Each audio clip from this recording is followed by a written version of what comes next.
இலங்கையில் யாழ்ப்பாணத்தில் தமிழ் மாணவர்கள் 2 பேர் சுட்டுக் கொல்லப்பட்டதை கண்டித்து தமிழ் அமைப்புகள் இன்றைக்கு இலங்கை துணை தூதரகம் முன்பாக ஆர்ப்பாட்டத்தில் ஈடுபட்டு வருகின்றன. சற்று முன்பாக குளத்தூர் மணி, திருமாவளவன் போன்றோர் போராட்டத்தில் ஈடுபட்டதன் நேரலையை பார்த்தோம். தற்போது நாம் தமிழர் கட்சியின் சார்பில் அங்கு சீமான் தலைமையில் ஆர்ப்பாட்டம் நடந்து வருகிறது. அதன் நேரலையை தற்போது நாம் பார்த்து வருகிறோம்.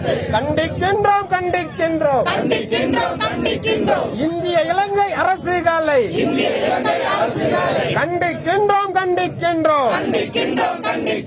நாம் தமிழர் கண்டிக்கின்றோம். பெற்றுக்கொடு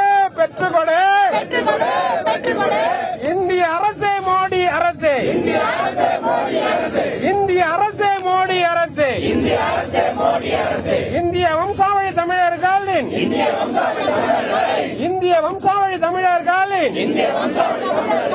அடிப்படை உரிமைகளை பெற்றுக்கொடு. துரோகம் செய்யாதே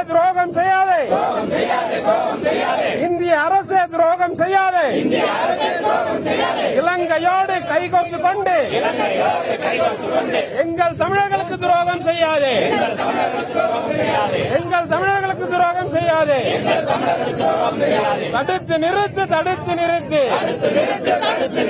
இலங்கையில் நடக்கும் இனப்படுகொலையை தடுத்து நிறுத்து. இந்திய அரசே தடுத்து நிறுத்து. துணை போகாதே. நடுவன் அரசே, பாஜக அரசே, தமிழர்களை கொன்று குவிக்கும் தமிழர்கள்